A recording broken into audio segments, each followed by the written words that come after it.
기도하겠습니다. 주는 그리스도시요 살아계신 하나님의 아들이십니다. 하나님 진심으로 감사를 드립니다. 지난 3주 동안에 말레이시아 쿠알라룸푸르, 미얀마 양곤, 인도 미조람에서 중요한 동남아시아 2차 사역을 마무리하고 잘 도착하고, 특별히 오늘 선교 보고 예배로 하나님께 예배를 드릴 수 있도록 축복해 주시니 진심으로 감사를 드립니다. 특별히 창세전에 영세전에 새 나라를 향하신 하나님이 준비한 제자들을 만나게 하시니 감사를 드립니다. 함께 동남아시아와 나아가서 200개 나라 2000개가 넘는 미전도 부족 국가를 실제 살릴 수 있는 축복의 만남으로 연결해 주시니 진심으로 감사를 드립니다.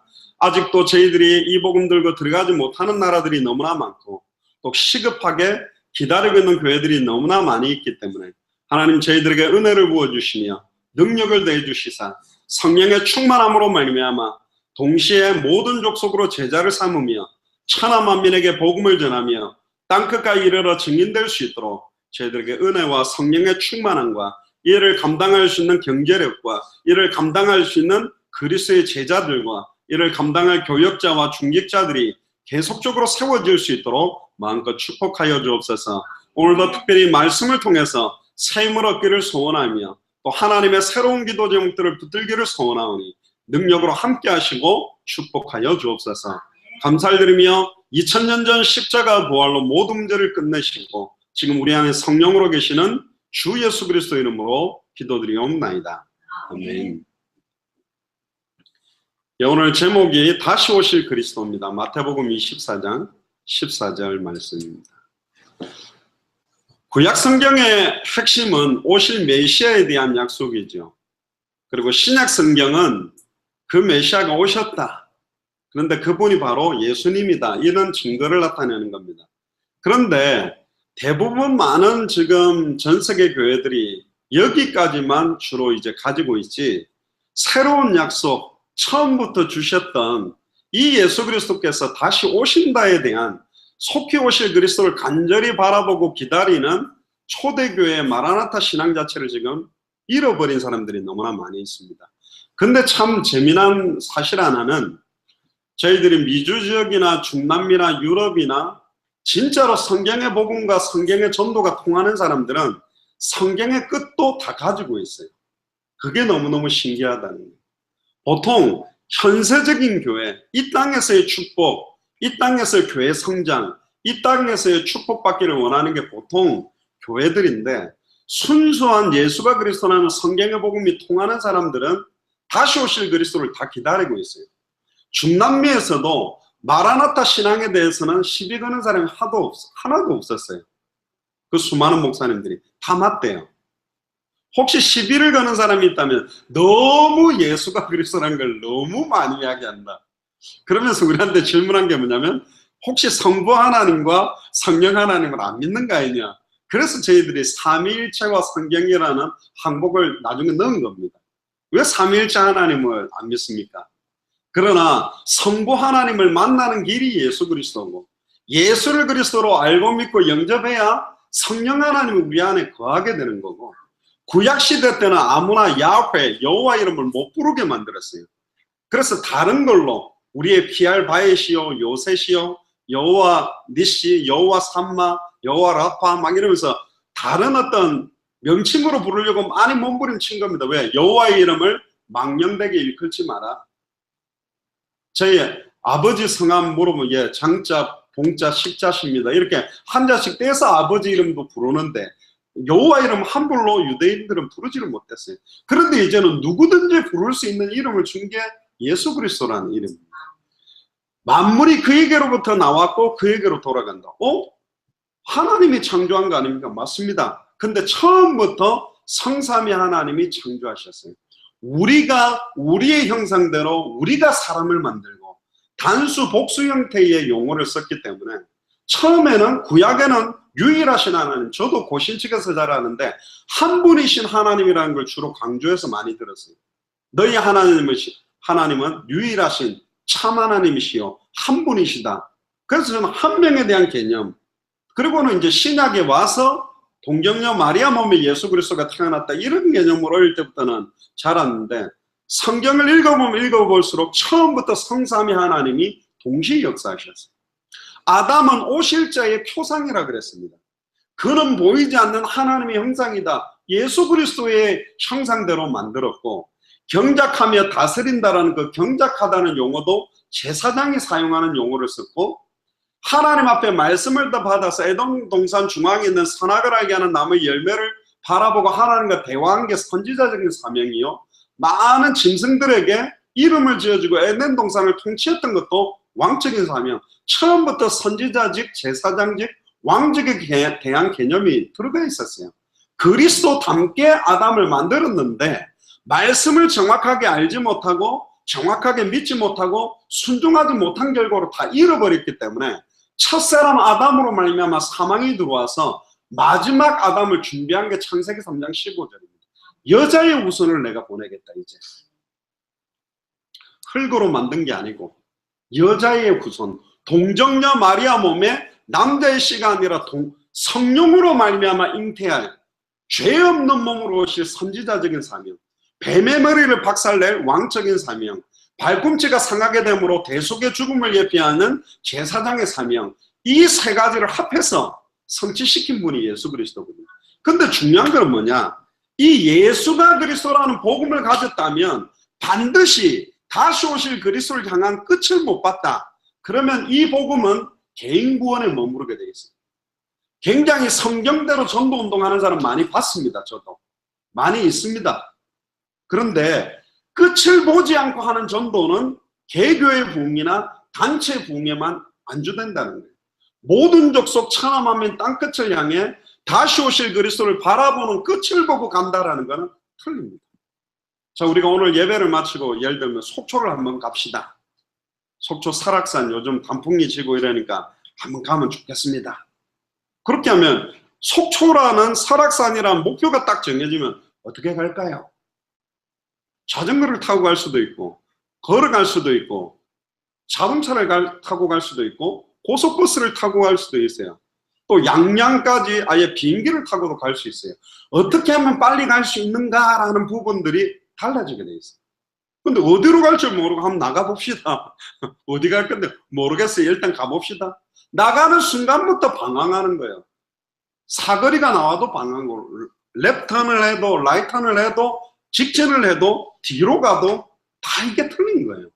그런데 참 안타까운 거는 제가 만난 많은 분들 중에 목표와 방향을 잃어버리고 가는 사람들이 너무나 많다. 목표를 잃어버렸어요. 내가 어디를 향해 가는지 방향도 다 잃어버렸어요. 그러니까 방황하는 겁니다. 여러분들은 뭐 때문에 삽니까? 무엇을 향해서 살아가죠? 내가 살아가는 나의 달려갈 길, 주 예수께 받은 사명의 방향, 이게 정해지지 않으니까 많은 사람들이 참 방황합니다. 저는 그 텔레비전 프로그램 중에서 오디션 프로그램을 굉장히 이렇게 봐요. 왜 보냐? 그 아이들의 열정을 볼 수 있는데 음악이 자기의 모든 것이래. 또 요즘 보면 뭐 팬텀싱어라고 그래가지고 남성 사중창 뽑는데 밤새도록 이 4명이 최고의 목소리를 내기 위해 진짜 막 모든 거 다 걸었어요. 또 오디션 프로그램에 나오는 아이들 중에 자기는 이 가수가 처음부터 가수고 가수가 자기 꿈이래. 내가 봐도 가수가 아닌 애들이 많아요. 나보다 노래를 못하는데 자기 막 이상한 목소리 내고 막 죄송합니다 삑사리 내고 이러는데 심사위원들이 귀가 다 막혀가지고 내 소리를 갖다가 인정을 안 해준다면서, 나는 대한민국에서 먹히는 목소리가 아니라 전 세계로 나가야 된다. 보니까 완전 음치라. 그런데 자기는 가수래. 이 심사위원들이 전부 이상해가 나를 못 알아보고 있다면서. 얼마나 자신만만한지. 또 노래가 자기의 모든 거래. 근데요, 뭐 실력을 떠나서 얘한테는 모든 거가 맞아. 눈빛을 보니까 약간, 죄송합니다, 약간 미친 것 같은데 얘는 진짜 음악이 다요. 그런데 안타까운 거는 단 하루를 살아도 왜 살아야 되는지, 무엇을 향해 가고 있는지, 어디로 가는지 끝을 보지 못하고 방향과 목표를 놓치고 살아가는 사람들이 너무 많아요. 특히 크리스찬들이. 그러니까 교회 왔다가 설교 듣고 헌금 내고 가고, 이쪽 교회 설교 좀 이상하면 저쪽 교회 또 가보고, 이쪽 교회 가보고, 지금 한국에 있는 대형 교회는 이쪽 목사님 설교 좀 괜찮다면 우 갔다가 저쪽 좀 뜬 다음에 또 갔다가 계속 방황하고 있습니다. 사람들이. 왜 이렇게 방황하죠? 저는 결론 하나를 가지고 있습니다. 끝을 못 봐서 그래요. 내 인생의 끝, 주님 다시 오실 때까지 나의 가는 이 길의 끝에서 주님을 만날 것이다. 거기에 대한 끝을 가지고 있지 못하는 거예요. 그러니까 계속 방황하는 거죠. 그래서 성경의 끝을 본 성경의 복음은 방황하지 않습니다. 할렐루야. 이 복음을요, 왜 굉장하게 이렇게 죄를 지어도 되는 라이센스를 주는 것처럼 면접으로 지어주는 사람 많아요. 무조건 예수는 그리스도다. 네 구원받았다. 영접기도만 따라해라. 교회 안 나와도 된다. 네 마음대로 살아도 된다. 예수가 그리스도 영접만 하면 끝이다. 무슨 그게 복음입니까? 성경이 그렇게 돼 있지 않아요. 초대교회는 더 받을 것, 더 필요한 것도 없고 예수가 그리스도는 이 복음 때문에 죽을 수도 있다고 이 복음을 받았거든요. 근데 지금 그렇게 전달되고 있지 못하는 거예요. 저는 압니다. 왜 그렇게 전달하지 못하느냐. 그렇게 전달하면 육에 속한 신앙생활하고 있는 많은 사람들이 방황하고 부담 느끼게 돼 있어요. 내 인생 자체를 이 땅에 소망을 두지 않고 하늘에 소망을 두고 나를 위해 살지 않고 주와 복음을 위해 살아라 그러면 이 땅에 많은 소망을 가지고 사는 사람들이 너무 부담 느끼거든요. 국회의원이 왔다가 국회의원들은 제가 볼 때는 세계복음화의 완성보다는 이 땅의 민주주의화가 이루어지는 거에 더 소망이 더 세요. 여러 가지 또 이렇게 좀 다단계나 피라미드 이런 거 하는 분들 보면 완전히 그 제품의 성경의 복음보다는 그 제품의 우월성이 얼마나 막 침이 말아도 그래서 제가 보면서 야 이분이 예수가 그리스도는 복음을 이렇게 전한다면 대역사 일어날 것 같은데 제품 설명은 막 얼마나 잘하는지 또 막 연속극 드라마를 갖다가 줄거리를 쫙쫙쫙 막 감동 깊게 이렇게 전달하는 분들도 많아요. 근데 이 복음에 대해서는 관심이 없는 경제력이 어마어마하게 많은 사장들이 왔다가 그런 메시지 들으면 부담 느끼니까 아이고 괜찮습니다. 나와도 복을 받고 들어와도 복을 받고 엎어져도 복을 받고 자빠져도 복을 받을 겁니다. 우리 교회만 그냥 있어주세요 하고 누구나 다 교회에 좀 함께 할 수 있는 메시지를 전해주다 보니까 이 사람이 들어도 괜찮고 저 사람이 들어도 괜찮고 철저하게 하나님 앞에 회개하고 내 인생 전체를 온전히 드리려고 하는 방향들을 다 놓치게 만들어버렸어요.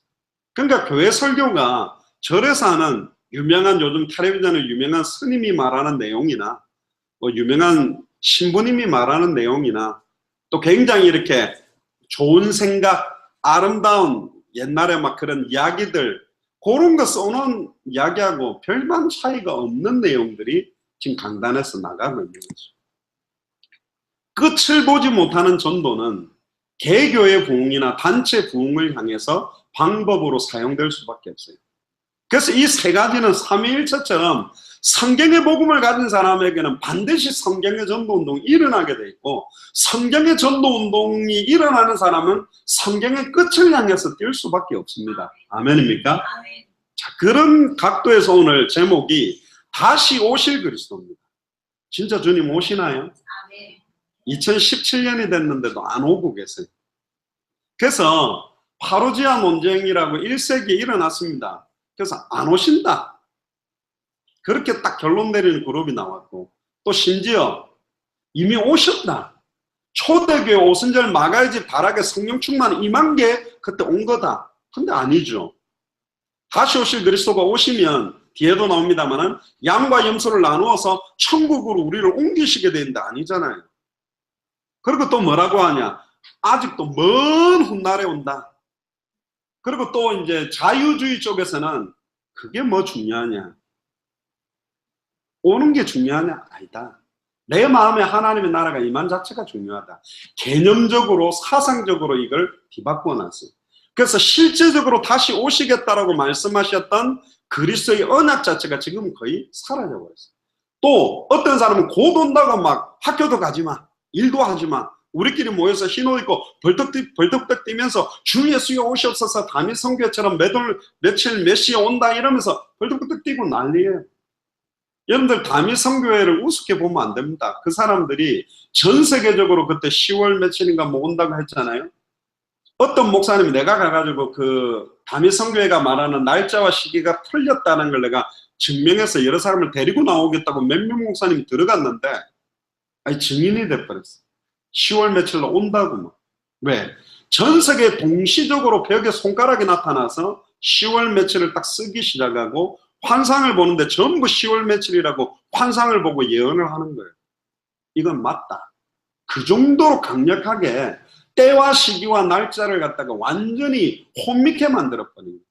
그래서 일반교회에서는 마라나타 신앙, 다시 오실 그리스도 재림 이야기를 하면 시한부 종말처럼 되기 때문에 아예 말을 안 해요.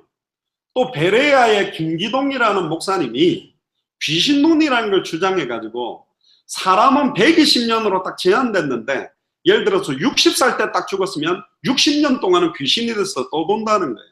근데 여러 군데를 또 돌지 못하고 죽은 자의 주변을 맴돈대.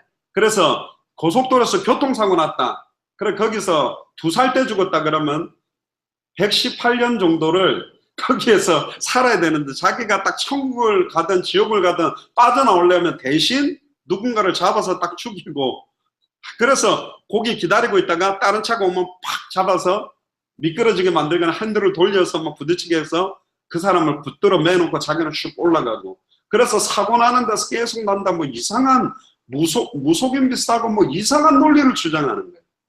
그러니까 교회에서는 또 귀신 이야기 하지 말아요.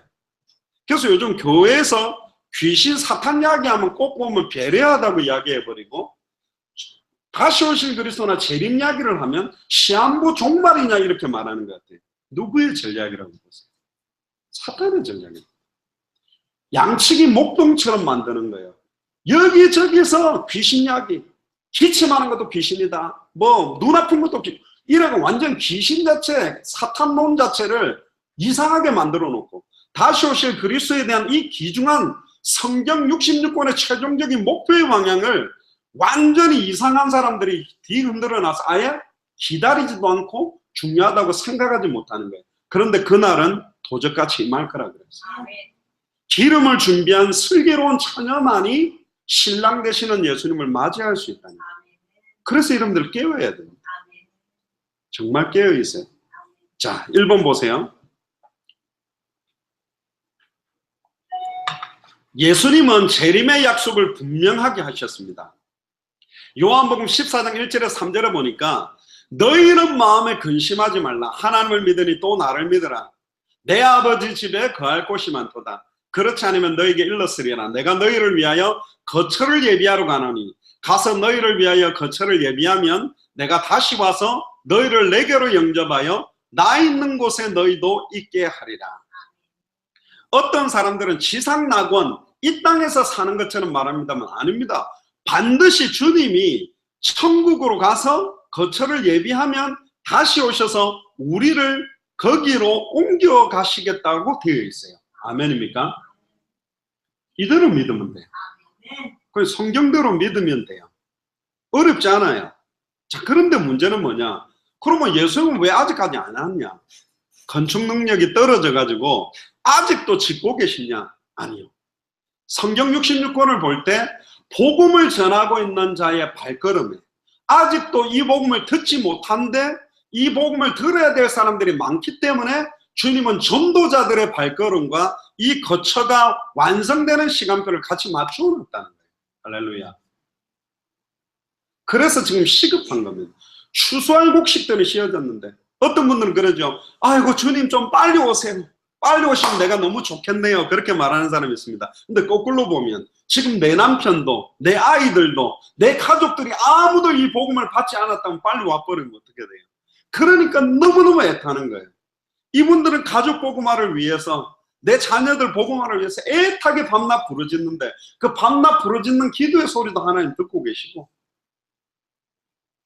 누구든지 주의 이름 부르면 구원받는데 이 복음을 들고 움직인 자들은 전부 나태하고 안일하고 안주하고 다른 데 관심 두고 있으니 하나님의 마음이 너무너무 안타까웁니다. 왜 2017년 동안 딜레이가 됐을까? 사도 바울이 복음 전할 때도 안 오셨고 AD 313년에 콘스탄틴 황제가 로마의 국교를 기독교로 공인할 만큼 로마 구석구석마다 익투스 물고기 마크를 그려놓고 말씀 운동을 깔았는데도 안 오셨다. 그럼 안 오시는 거냐? 지금 여기에 대해서 여러분들 사실적으로 좀 확인을 해봐야 돼요. 두 번째요. 공회 앞에서 예수님이 신문 받을 때도 인자가 권능의 우편에 앉아있는 것과 하늘 구름을 타고 오는 것을 너희가 볼 것이다. 자, 그럼 성경은 두 가지 각도가 있습니다. 그때 당시에 그들에게 적용시킨 말씀도 있지만 동일하게 이 성경을 말세를 만난 우리에게 교훈으로, 경계로, 거울로 주셨다고 되어 있는데 말세를 만난 지금 우리에게 더 적용이 되는 성경 구절도 있어요. 저는 볼 때 이 성경 구절을 육성으로 들었던 그 공회 앞에서 신문을 했던 바리새인, 사두개인, 서기관, 군병들은 다 죽었거든. 그럼 그들에게 적용되는, 성취되는 메시지는 아니에요. 이 성경 구절 또한 마태복음 26장 64절 또한 우리가 읽었다면 우리에게 동일하게 적용되는 겁니다. 인자가 권능의 우편에 앉아있는 것과 하늘 구름을 타고 오는 것을 너희가 볼 것이다. 그 믿음으로 초대교회는 살았어요. 초대교회 사람들. 그리고 3번 보세요. 마지막 날에 인자가 구름을 타고 능력과 큰 영광으로 오는 것을 사람이 볼 것이다. 또 강조했습니다. 누가복음 21장 27절에도. 그럼 보세요. 마태복음 5장 17절 18절에 보면 율법의 1.1획도 땅에 떨어지지 아니하고 그대로 이루어진다고 되어 있는데 이 성경 구절은 그럼 안 이루어진 겁니까? 실패한 성경 구절입니까? 아닙니다. 절대로 성취되지 않는 구절은 없어요. 이 성경 구절 또한 기다리고 있습니다. 누구? 당대 세계봉화의 완성을 위해 뛰는 사람들의 발걸음을 통해 성취될 겁니다. 아멘. 다른 말로 말하면 지금 저와 여러분들의 발걸음을 통해 성취시킵니다. 아멘. 제가 큰 교회도 있어 봤습니다. 너무 큰 교회는 교역자들이 너무 많은 성도들을 관리한다고 정신없어서 아무것도 못합니다. 정말입니다. 그렇게 수많은 보고서 만들어야 되고 교인들 돌아보는데도 교구 하나 맡아가 뛰는데도 어마어마하게 고생합니다. 작은 교회는 목사님이 생활도 못할 만큼 어려워요. 그러니까 모든 족속으로 갈 수 있는 목회자가 거의 없어요. 천하 만민에게 복음 들고 뛸 수 있는 사람들이 너무 적다니까. 이번에 천성교사님 오셔가지고 대화하는데 참 귀하더라고요. 진짜 어려운 상황인데도 중국으로 또 북한으로 이번에 캄보디아, 태국인데 이분하고 만났는데 제가 간단하게 광고 시간 좀 이야기하겠습니다만은 네팔에서 카트만두라는 도시가 있습니다. 거기에서 초중고등학교를 공식적으로 유치원부터 해가 학교를 운영하는 선교사님이 계신데 너무 안타까운 거예요. 여기 네팔 안에 있는 약 150명 가까운 목회자들인데 이 사람들에게 진짜 이 복음과 제자사역, 세계복음할 수 있는 이런 것들을 좀 전달했으면 하는데 이 이제 천성교사님 그분하고 통화를 해가지고 아예 3월 달쯤에 내년 3월 달쯤에 카트만두에서 한 4km 정도 떨어진 데에 그 목사님들 한 150명 정도를 모아놓고 우리가 말하고 있는 성경의 복음, 성경의 전도, 성경 끝을 전달해서 네팔 지역 전체 전도 운동할 수 있도록 일주일 정도 자기가 만들어 보겠다고 연락 왔는데 너무 좋다. 그러니까 아예 지금 21강, 33강, 25강을 또 네팔로로 번역을 이 선교사님 보고 하라해가지고 번역을 시작하고 있어요. 빠르게 지금 진행되는 거예요. 네팔 같은 경우는 이번에 저희들이 말레이시아 쿠알라룸푸르 갔을 때 저희 주차 관리해주던 딥 힌두교 불교 배경에서 자랐는데 제가 영어로 해가지고 복음 전했는데 너무 잘 듣고요. 영접하고 그럼 우리 동네는 언제 이거 전해주러 갈 거냐.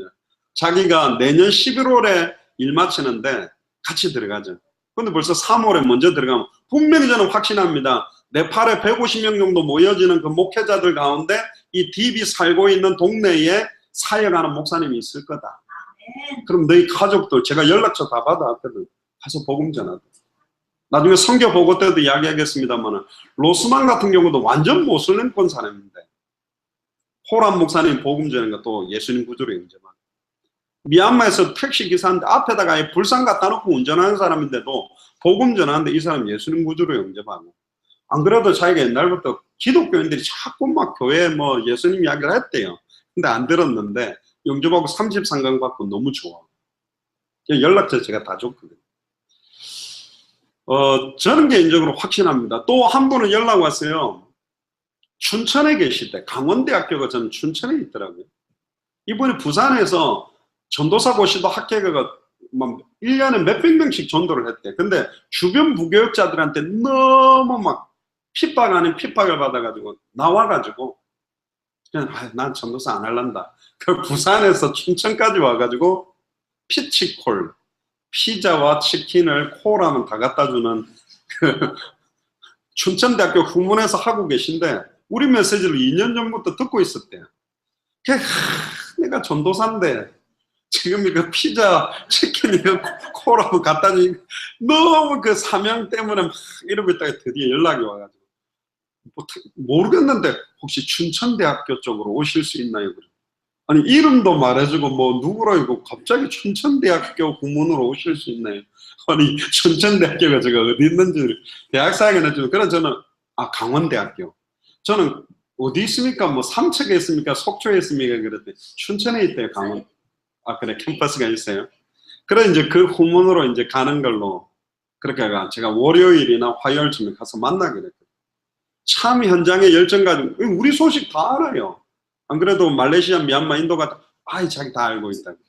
요즘 유튜브 올리는 게 좋은 거예요. 근데 단점은 뭐냐?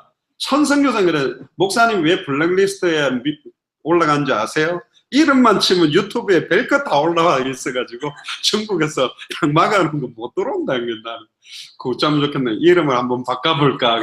이름 바꾸면 아마 좀 괜찮을 수도 있지 않겠나. 그래도 생년월일이 있으니까 주민등록 번호가 있으니까 안 될 거라고. 근데 감사하게 또 중국이 약간 뉴스 들어보니까 지금 문을 좀 연다 그러는데 너무 애타게 기다리고 있습니다. 이번에도 쿠알라룸푸르 갔는데 저는 말레이시아 사람인 줄 알았어요. 처음 가가지고 제가 얼굴 보면 압니까 모르지. 가만히 봤는데 교회 이름이 미얀마 뭐야? 그게 뭡니까? 미얀마 사람이래. 아니 말레이시아 복음화를 하는데 왜 미얀마 교회를 왔지? 근데 알고 보니 이 사람들이 다 난민이요. 저는 몰랐습니다. 말레이시아가 그렇게 잘 사는지. 쿠알라룸푸르 도심을 갔는데 우리나라 강남 수준이에요. 우와 이렇게 잘 사냐고. 그건 너무 잘 사요. 그러니까 동남아시아 사람들이 돈 벌려고 막 불법으로 막 들어가는 나라라고 그러더라고요.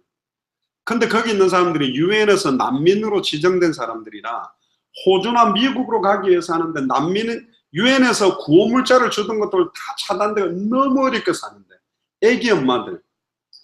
그런데 이 사람들이 얼마나 이 복음을 갖다가 간절하게 빨아들이는지 정말 막 스폰지 빨아들이시 빨아들이고 포럼하는데도 전부 예수가 그리스도니 여기에 감격해가지고 특히 한 서너 명은 완전 그냥 막 사역자예요.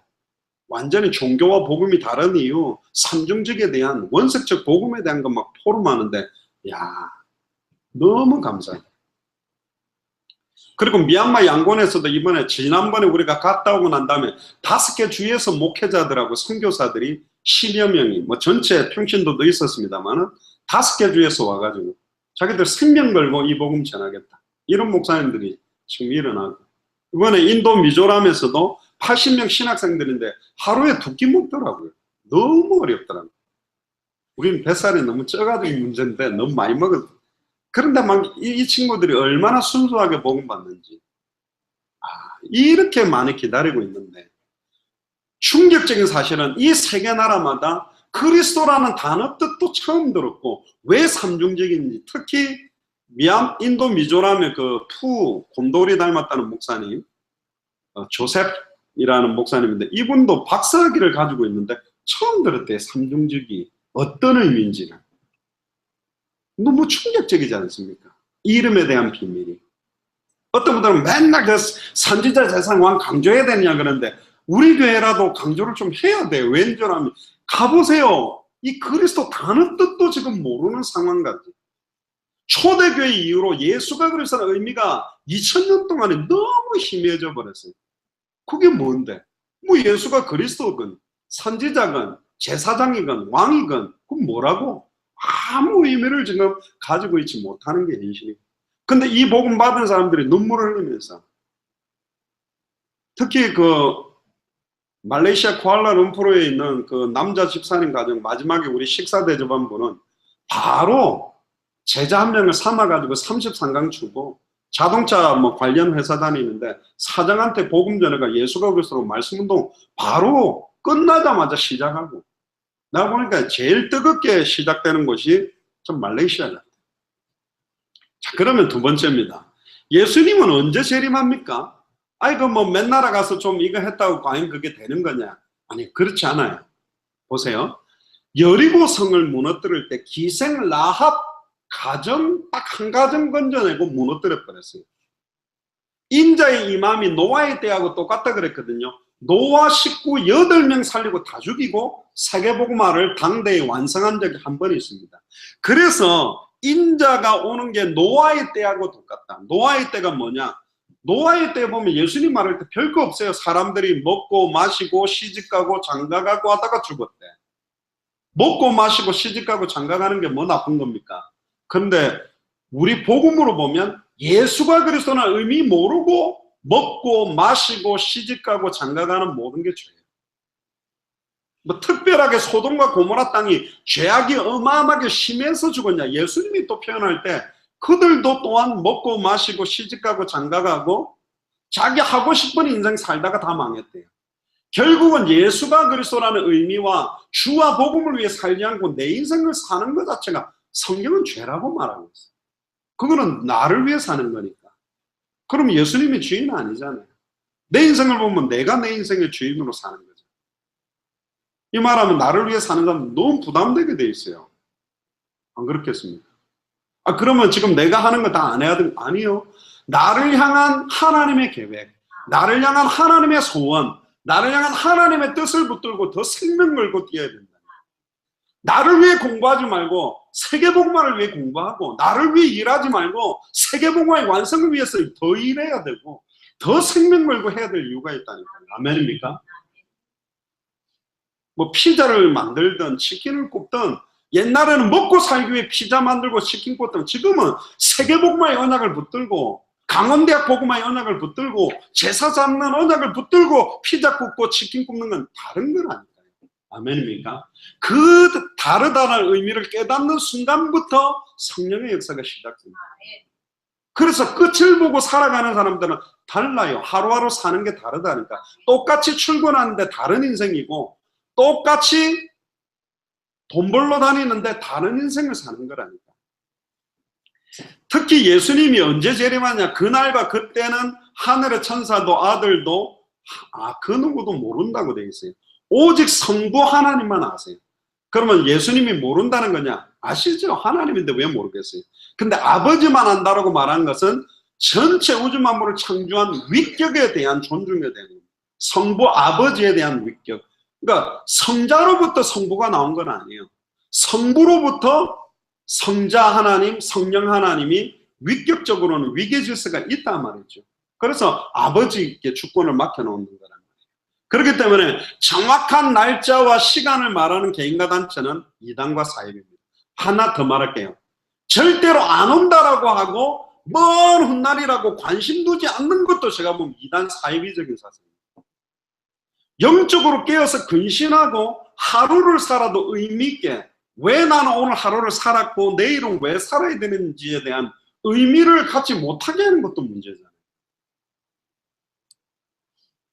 32절에 보세요. 마태복음 24장 32절에 무화과 나무의 비유를 배우라. 그 가지가 연하해지고 잎사귀를 내면 여름이 가까운 줄 알아라. 이 무화과는 주로 누구를 많이 지칭하냐면 유대인들입니다. 바리새인, 사두개인, 서기관. 그 가지가 연해지고 잎사귀를 내기 시작했다. 결국은 선택받았던 처음 이스라엘 민족들이 자기 선민의식에 사로잡히고 다시 오실 그리스도에 대한 언약을 다 잃어버릴 즈음에 끝이 온다고 알아라. 결국은 새로운 영적인 이스라엘을 통해서 이 일을 감당시키겠다는 게 하나님 계획입니다. 누가 영적인 이스라엘입니까? 예수를 그리스도로 알고 믿고 영접하고 성경 그대로의 전도운동에 인생을 드리고 다시 오실 그리스도를 향해서 살아가는 사람들이 진정한 영적인 이스라엘이에요. 아멘입니까?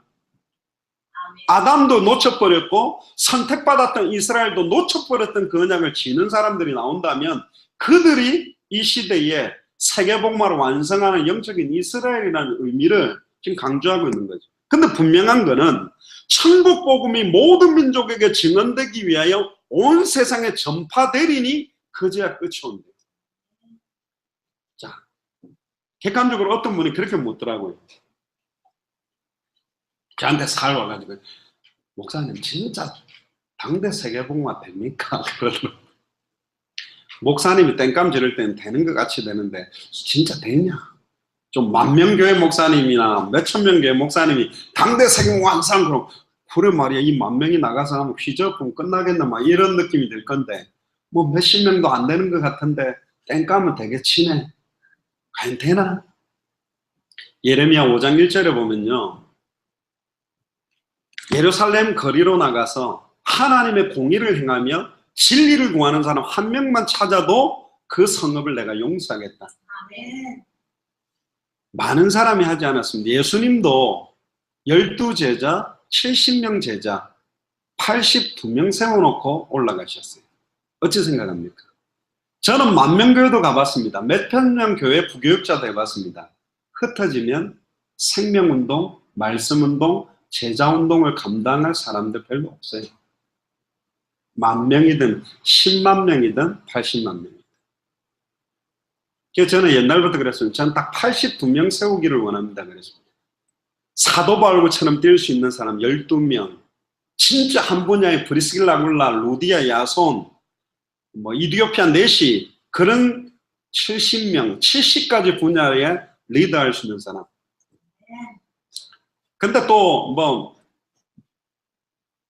이런 식은 아닙니다. 뭐 축구의 메시가 뭐 당대 생활을 한다. 또 무슨 뭐 빌 게이츠가 당대 생활을 한다. 뭐 요런 식은 아닙니다. 그 우리가 생각하는 형식이 아니고 왜 예수님도 제가 만약에 미국의 대통령이 된다면 정치, 사회, 경제, 문화, 아이비리그 대학 중에 최고, 교수 중에 최고, 각 분야의 최고들을 모아가지고 이끄는 행정부를 만들겠죠. 근데 오바마 행정부든 문재인 행정부든 근본 문제 해결을 할 수가 없어요. 왜? 복음으로만 가능하거든요.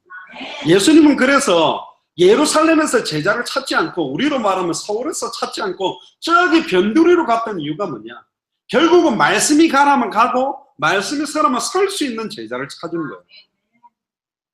그래서 예레미야 1장 6절에서 12절에 보면 내가 너를 누구에게 보내든지 너는 가면 내가 무엇을 명령하든지 그대로 말할 수 있는 제자를 찾은 겁니다. 그 무식하고 어부고 세리고 수준 낮았던 12명이 어마어마하게 수준 높았던 술객 박사들, 바리새인, 사두개인, 서기관, 시오니즘 사상을 무너뜨려 버렸다니까요. 아멘입니까? 2000년 전에도 이겼어요. 그 무식한 사람들이. 그 어마어마한 능력을 갖고 있는 사람이 누가 역사하기 때문에? 성령이 역사하기 때문에. 성령이 역사하는 그리스도의 제자가 일어나면 된다니까.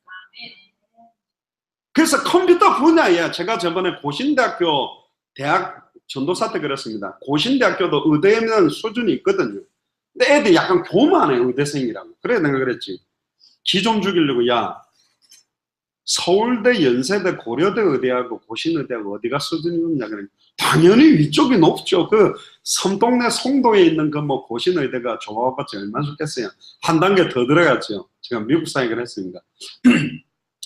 존스 홉킨스 의대가 세계에서 제일 좋다는데 고신의대하고 어디가 좋냐. 애들이 완전 흑암 혼동 공허. 그게 다 수익이 있더라고요. 근데 제가 한마디 했습니다. 존스 홉킨스 의대생이라고 하나님 쓰는 게 아니다. 서울대, 연세대, 고대생이라고 쓰는 게 아니고 하나님하고 코드가 맞는 의대생이 하나 나와야 된다. 이 땅의 모든 문제가 하나님과 단절돼서 사단에게 매여 죄와 저주 가운데 있는데 이 세 가지 문제를 해결할 그리스도만이 답이다. 육신적인 치유가 아니라 영혼의 치유가 되지 않으면 생각과 마음과 모든 게 치유되지 않는다. 근본적인 치유를 할 수 있는 성경의 복음이 인생 해답이다. 결론으로 난 의대생이 하나 나온다면 고신대 의대든 뭐 이상한 학교의 의대생이든 하나님이 쓰지 않겠냐. 그래서 각 분야에 그런 사람이 나와야 돼요.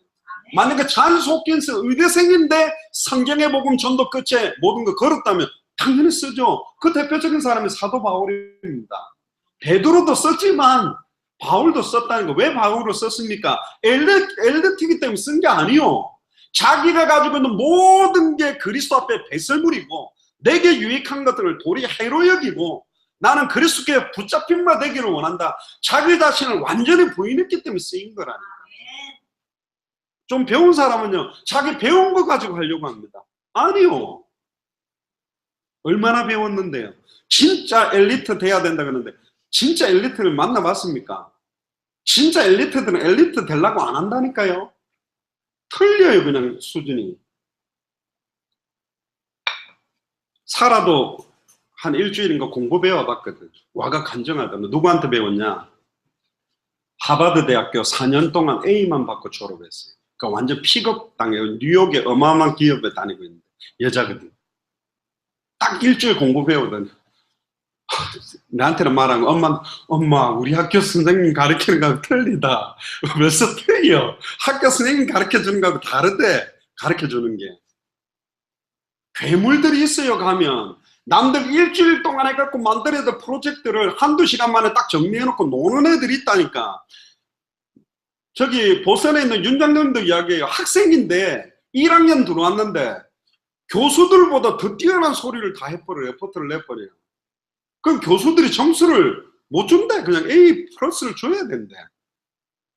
자기보다 더 뛰어난 이야기를 하고 있는데. 그리고는 수업도 잘 안 와. 그러면 사업을 따로 하고 있어요. 한 달에 막 10만 불씩 번대. 인터넷으로. 그런 애들이 엘리트지. 막 학원가가 용쓰고, 그건 아니라니까요. 그래가 되는 게 아니요. 있다니까. 그런데 그들이 영적으로는 너무너무 무지해. 영적으로는 너무너무 무지하다니까. 완전히 이 사고 자체가 잡혔어요. 그러니까 거기 빠지는 거예요. 그들을 살릴 수 있는 사람, 지식 가지고 안 됩니다. 빌 게이츠 앞에 가가지고 빌 게이츠보다 더 큰 응답 받고 내가 증인으로 서리라. 그러면 내가 알기로는 거의 컴퓨터 분야에서 빌 게이츠 앞에 가서 뭔 소리 할 수 있는 사람 없어요. 근데 빌 게이츠도 사탄 문제, 죄와 저주 문제, 하나님과 단절된 문제 속에 영적인 고통, 정신적인 고통, 마음의 고통, 육신의 고통, 자녀 문제와 완전히 고통받고 있잖아요. 뉴스에 안 봤습니까? 그 유명한 성룡.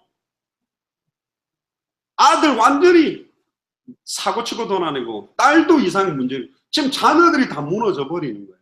결국은 그 엘리트들에게 근본적인 인생의 해답응답 결론을 줄 수 있는, 굳이 우리가 이 복음을 가졌는데 후대들을 좀 좋은 학교로 엘리트로 키우려고 하는 이유는 엘리트에 있는 자리에 있는 사람들이 많은 사람의 영향을 주니 그 자리에 복음을 갖고 가서 그들을 변화시켜주면 더 영향력을 주기 때문에 굳이 가려고 하는 거지.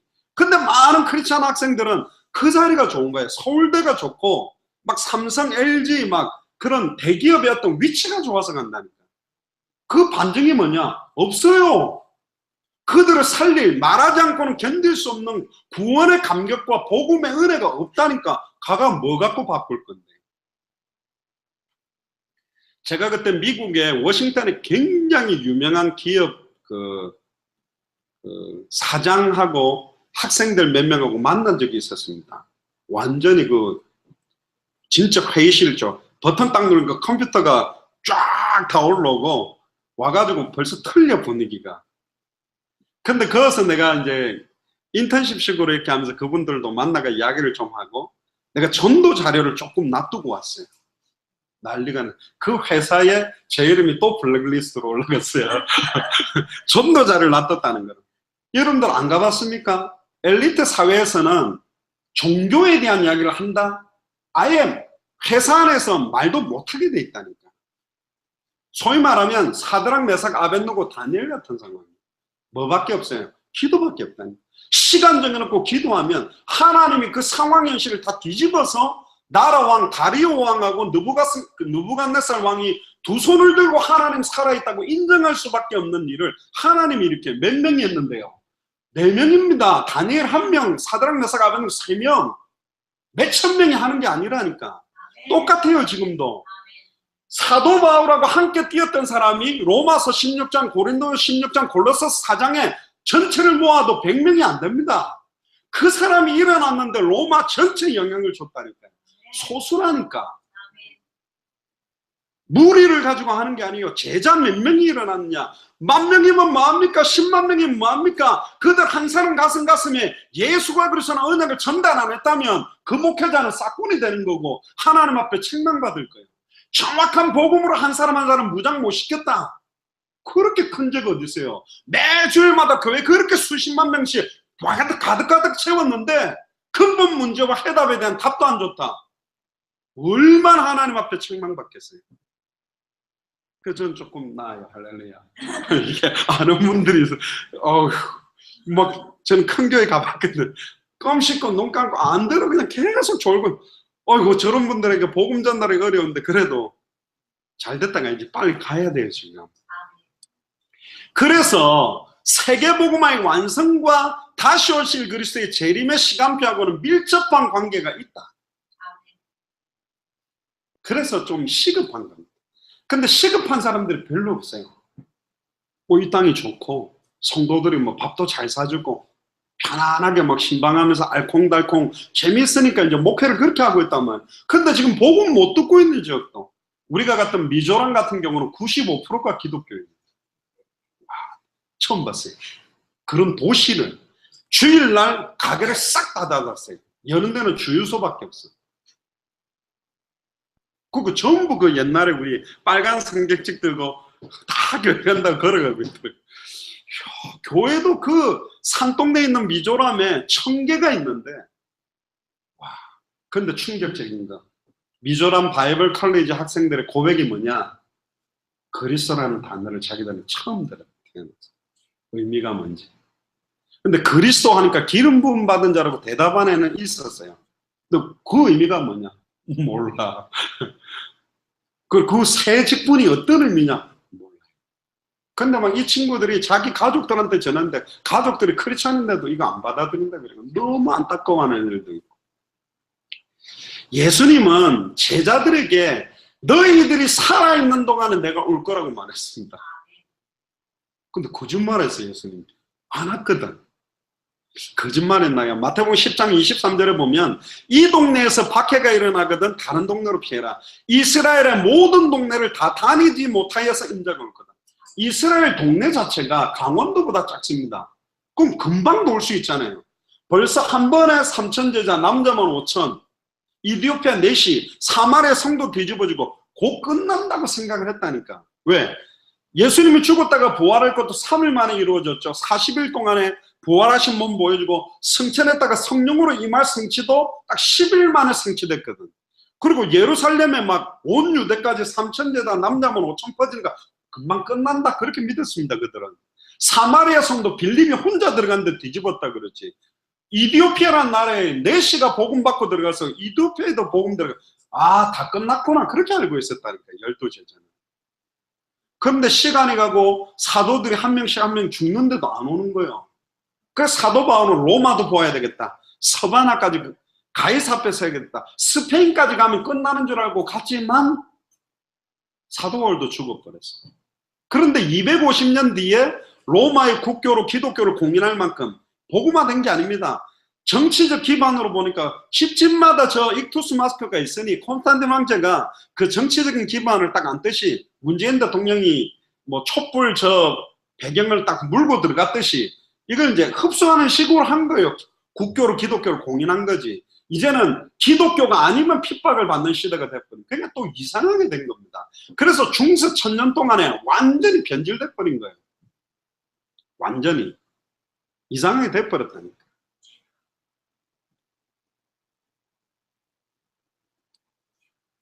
그럼 안 옵니까? 예수님이?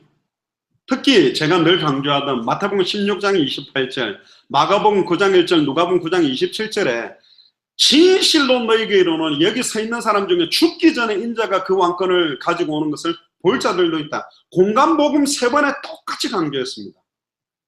근데 왜 안 왔죠? 저는 이렇게 믿었습니다. 지금 우리에게 똑같이 주신 약속을 그렇게 믿습니다. 그렇게 믿고 살아야 됩니다. 그게 맞아요. 옛날에 그 영화 있었죠. 전지현 나오던 그 일본 놈들 몇 명 죽인다고 이 땅에 독립이 되냐.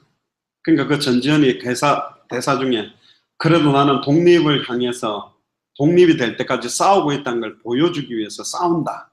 근데 결국 독립이 되고 그 이정재인가 그 사람이 나중에는 완전히 그렇게 되죠. 당대 생만 되냐? 그 몇 명 영접식, 몇 나라 가서 그 몇 명한테 복음 전한 거 가지고 되냐? 맞습니다. 조영기 목사님은 중남미 가면 10만 명, 20만 명도 모입니다. 그럼 몇 명 모여가지고 뭐 몇십 명들한테 전한 게 대단한가? 아니, 무슨 내용을 전달했을까요? 보통 집회하고 오면 끝입니다. 우리는 뭐죠? 들어갔다가 나오면 그들이 생명 걸고 21강 33강 가지고 전하고 전도운동 계속 하고 있다니까요. 아멘입니까? 그게 벌써 들어오래. 미얀마에서 1월 달에 들어와야 되는데 그 두 지역 중요한, 오늘 영상 보여드릴 건데 두 목사님 지역에 벌써 이분들이 막 제자 찾아가지고 이거 전해가지고 한번 들어와야 된다는, 모아놓겠다고. 당연하죠. 그렇게 돼야지. 왕 막 10,000명 20,000명 모아가 페스티벌 하고 다 끝나면 공허해가지고 뭐 하지? 그리고 1년에 한 번 모이는 그 대회를 기다리고 있는 게 아니고, 우리는 들어가면 우리가 빠져나가도 지속적인 생명운동, 말씀운동, 제자운동 할 내용을 주고 나오니까. 아멘입니까? 이번에도 그 USB 양념 하나가 막 그거 다 넣어가지고 주지도 못하고 나중에 기도 중 나오는데, USB 그거 가지고는 될 판이 아니에요. 컴퓨터가 없어. 링크를 줘도 문제예요. 링크를 클릭하고 우리 메시지 하나를 보면 자기 한 달치 인터넷 그게 다 나가버린대. 그래서 mp3 같은 데다가 음성을 해가 다 넣어 갖고 다니면서 듣도록 해야 되고, 영상을 주려면 노트북 갖다 줘야 돼. 그거 갖고 말하고. 그러니까 우리한테 그래도 혹시 DVD로 구워줄 수 없냐? 자기들은 DVD 플레이어가 있대요. 그러면 꽂아 볼 수 있다. 메시지 하나에 DVD 하나거든. 그러면 이제 메시지를 30개면 30장을 해야 된단 말이에요. 그것도 하나님 계획입니다. 그리고 또 보세요. 말세 재림에 일어나는 일을 말씀하면서 마태복음 24장 34절에 왜 우리가 당대 세계봉화를 그러냐? 이 모든 일이 이 세대가 지나가기 전에 다 일어나리라. 할렐루야. 그래서 저희들은 당대라는 말. 아니, 왜 당대라는 단어를 붙였어요? 당대가 성경에 어디 있어요? 그러지만 여기 있네요. 이 세대가 지나가기 전에 다 일어나기 때문에 우리 현 대에 끝난다, 그렇게 믿는 겁니다. 삼위일체가 어디 있습니까? 성경에. 근데 성경을 보면 삼위일체가 있잖아요. 요거 보고 우리가 당대라고 믿는 거예요. 우리 때에 된다고 믿고 뛰자. 그렇게 믿어야지. 세 번째입니다. 예수님의 말씀을 그대로 믿은 초대교회 사도들과 제자들의 삶을 한번 봅시다. 주님의 강림이 가까이 왔다고 믿고 모든 환난 핍박을 그 다시 오실 그리스도를 바라보며 이겨냈어요. 야고보서 5장 7절 8절에도 보니까 너희도 길이 참아라, 마음을 굳건하게 해라, 주의 강림이 가까이 왔다. 그리고 특히 고린도전서 7장 29절 35절에 보면 형제들아 그때가 단축하여 진고로 안에 있는 자들은 없는 자같이 하며, 너무 아내를 사랑하고 막 아내하고 알콩달콩 쎄쎄쎄 막 이렇게 하고 지내지 말고 안에 없는 것처럼 빨리 복음 전해라, 이렇게 말하고 30절에도 우는 자들은 울지 않는 자같이 해라. 이제 울지 마세요. 울어야 된다면 현장을 보고 우는 거고, 정말로 지금 선교사들이 빨리 못 들은 것 같으면 울어야 되지. 막 남편에 먹인다고 울고 자식에 먹인다고 그런 거 울지 말라는 거래요. 그런 울음 하지 말아요. 기쁜 자들은 기쁘지 않는 자같이 해라. 아, 요즘 막 돈도 잘 벌리고 우리 애들이 막 공부를 잘해가 그것 때문에 이 땅에 있는 걸로 기뻐하지도 마라.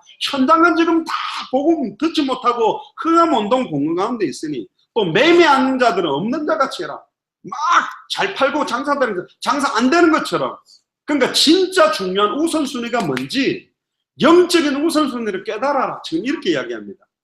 세상 물건을 쓰는 자들은 다 쓰지 못하는 자같이 해라. 왜? 이 세상의 외형은 지나간다. 눈에 보이는 것은 결국 허상이다. 눈에 보이지 않는 실상을 붙들어라. 그래서 장가가지 않은 자들은 주의 일을 염려하여 어찌하여야 주를 기쁘게 할까 하는데, 장가간 자들은 어떻게 내 아내를 기쁘게 할까? 이벤트를 마련하고 꽃을 준비하고 어디 가을이니까 단풍 막 그런데 신경 쓸 시간까지도 주를 위해 신경 써라. 지금 요런 이야기를 하는 거죠. 근데 이렇게 말하는 거는 뭐 너희들 보고 막 장가도 가지 말고 뭐 부부생활, 가정생활, 뭐 자녀들도 돌보지 마라, 그런 식으로 말하는 게 아니라, 뭐가 너무너무 지금 시급하고 중요하느냐, 그것을 올무를 놓으려고 하는 것이 아니라 흐트러짐이 없이 주를 섬겨라.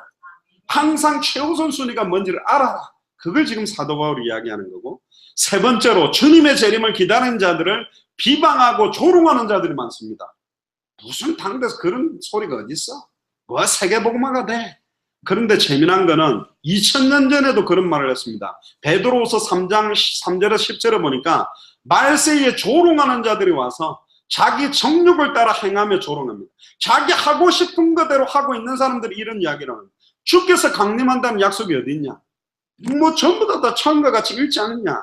그런데 왜 이렇게 늦게 오느냐? 그걸 베드로가 설명합니다. 7절에 이제 하늘과 땅은 그 동일한 말씀으로 불사르기 위하여 보호하신 바 되었고 경건하지 아니하는 사람들의 심판과 멸망의 날까지 보전하여 준 거다. 아직 이 복음을 받고 살아나야 될 사람들이 너무 많기 때문에 속히 오고 싶은 주님이 기다리고 있는 거예요. 그럼 속히 와야 되는데 딱 오시려면 어떻게 돼?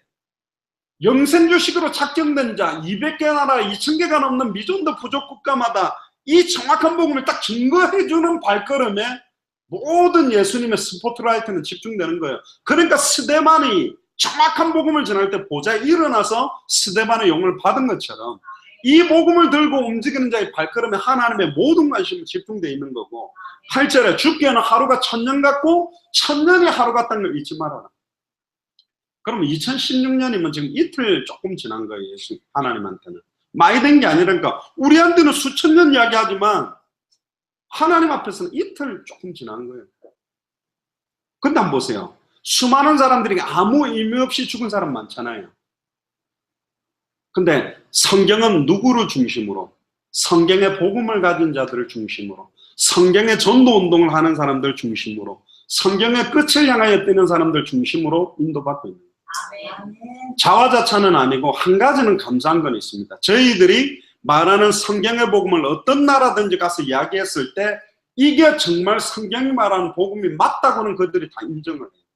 그거 하나가 감사한 거예요. 맞거든. 성경에 있는 그대로 말하기 때문에. 또 이게 너무너무 희미해졌다는 것도 인정을 해요. 이렇게 설교를 안 하고 있다는 것도 그들이 말하고 있거든. 그럼 맞는 거예요. 뭐 대단하죠? 대단한 거죠? 아니요. 저는 확신합니다. 어떤 걸 확신하냐? 우리의 발걸음을 통해서만 하지 않습니다. 곳곳에 하나님은 순수하게 복음 전하는 사람들을 준비해놨고 그런 분들을 지금 이렇게 연결시키는 거죠. 결론입니다. 그러나 10절에 보세요. 그러나 주의 날이 도둑같이 오리니. 그래서 주님의 재림을 간절히 소망하고 기다리며 서로를 위로했습니다. 서로를 얼마나 위로했는지 특히 데살로니가전서 4장 15절에서 18절에 보니까 주께서 호령과 천사장의 소리와 하나님의 나팔 소리로 친히 하늘로부터 강림하시리니 그리스도 안에서 죽은 자들이 먼저 일어나고 그 후에 우리 살아남은 자들도 그들과 함께 구름 속으로 끌어올려 공중에서 주를 영접하게 하시리니. 이걸 보고 이제 휴거라고 그래가지고 막 신옷 입고 올라간다 얘가 살 좀 빼자, 무거우면 올라갈 때 힘들 거니까 뭐 그런 이야기도 농담으로 합니다만은 언제 올라가면 그건 중요하지 않아요. 복음 전하고 갑자기 올라가면 되는 거고, 문제는 뭐냐? 주께서 오시는데 먼저 죽었던 사람들 일어나고 백보자 심판대 앞에 서게 된다. 그때는 부처나 소크라테스나 마호메시나 공자나 여러 종교 지도자들이 자기들 믿었던 사람들은 저쪽으로 데리고 가고, 자 보살님들 모이세요 이래가 부처가 데리고 가고, 저쪽에는 뭐 모슬렘 막 이래가지고 막 데리고 가고 이러냐? 아니요. 예수님 심판대 앞에 먼저 죽었던 자들이 다 일어나서 양과 염소를 나누듯이 완전히 나누는 거예요. 예를 들면 이런 거죠. 지금 박근혜 대통령이 감옥에 있죠. 근데 최종 판결을 딱 받으면 영원히 거기에 이제 몇 년 동안 있는다 이렇게 되듯이 지금 이미 천국과 지옥으로 나눠 있는 사람을 백보자 심판대에 나눠져 이제는 영원한 천국, 영원한 불못으로 딱 나누는 시간대가 옵니다. 그때는 아무도 그 심판을 벗어날 수 있는 사람이 없어요. 그때 기준이 뭐냐? 요한일서 5장 11절에 13절에 아들이 있는 자와 아들이 없는 자, 예수를 그리스도로 알고 믿고 영접하고 순종하는 자와 그리스도 안에 있지 않는 자를 구분할 것이다. 그래서 사도 바울은 세계복음화가 주님의 시금석, 재림의 시금석임을 알고 나의 달려갈 길, 주 예수께 받은 사명, 곧 하나님의 은혜의 복음 증언하는 일을 마치려 하면은 내 생명을 걸어도 후회함이 없다. 그러면서 다시 오실 마라나타의 신앙을 가지고 어떤 환난도 핍박도 다 넘어섰어요. 그래서 결론적으로 계시록 22장 12절에 20절에 보면 보라 내가 속히 오겠다. 그리고 내가 줄 상이 내게 있어 각 사람의 그가 행한 대로 갚아주겠다. 뭘 위해 행하고 살았냐? 믿음대로 갚아주지 않는다 그랬어요. 행한 대로 갚아주겠다. 그건 뭐냐? 믿음으로 말미암는 행함과 순종을 보고 하겠다. 아브라함도 믿음으로 하나님 앞에 의롭다 인정받았지만 어떤 믿음이었습니까? 이삭을 바치는 행함이 녹아있는 믿음이었다고. 말로만 하는, 입만 구원받고 입만 천국 가는 게 아니라 내 삶 자체가 거기 있어야 맞는 거죠. 그래서 갚아주겠대요. 알파요 오메가요, 처음이요 나중이요 시작과 마침이다. 그래서 자기 두루마기를 빠는 자가 복이 있다. 이 두루마기는 자기의 신분을 말하는 겁니다. 직분을 말하는 겁니다. 자기의 사명을 새롭게 재무장해라. 내가 왜 살지? 나는 왜 집사지? 나는 왜 권사지? 나는 왜 목사지? 새롭게 준비하고. 그래서 이 두루마리에 기록된 예언의 말씀에 더하거나 빼지 마라. 더한다면 재앙을 더하고 뺀다면 생명나무와 및 거룩한 성에서 참여하면서 뺄 거다. 그때 내가 진실로 속히 오리라 하시거늘 아멘 주 예수여 오시옵소서. 결국은 말세에 승리하기 위해서 모든 성도는 성경의 종말관을 그대로 가져야 됩니다.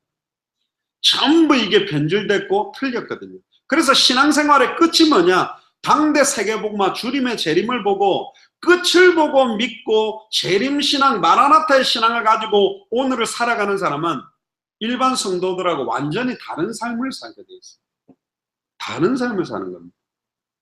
똑같이 하면 안 돼요. 이 방향을 놓친 사람하고 우리는 다릅니다. 어디로 가야 할지가 분명하죠. 왜 하루를 살아도 왜 살아야 될지 분명하죠. 밥 먹는 이유, 잠자는 이유, 다시 오실 그리스도를 바라보고. 아멘입니까? 그래서 오늘부터 새롭게 재무장하시고, 감사하게도 여러분들이 릴레이 금식 기도를 하면서 너무 많은 기도와 헌신을 하셔서 선교 현지에서 우리가 가지고 있는 것보다 비교할 수 없는 너무 순수한 분들을 많이 붙여주셨거든요. 그래서 예배 마치고 선교 보고 할 때 그 내용들을 좀 같이 나누도록 하겠습니다. 기도하겠습니다. 주는 그리스도시요 살아계신 하나님의 아들이십니다. 하나님 다시 오실 그리스도에 대한 언약을 지금 수많은 교회들이 잃어버렸고 신랑 되시는 예수님이 다시 오실 터인데 신부되는 교회가 이 땅에 소망을 두고 다른 데 소망을 두고 살아가는 이때에 참된 하나님을 향한 소망을 가지고 살아갈 수 있도록 특별히 우리 예수 사랑교회 마라나타 미션을 철치를 축복해 주시니 감사를 드립니다. 특별히 오늘 또 선교 보고가 있습니다. 새 나라를 향한 하나님의 구체적인 소원과 계획들을 확인하고 또 나머지 200개 나라와 2000개가 넘는 미전도 부족 국가를 실질적으로 살리는 준비가 되는 중요한 시간이 되도록 축복하여 주옵소서. 감사를 드리며 승리하신 주 예수 그리스도 이름으로 기도드리옵나이다. 아멘.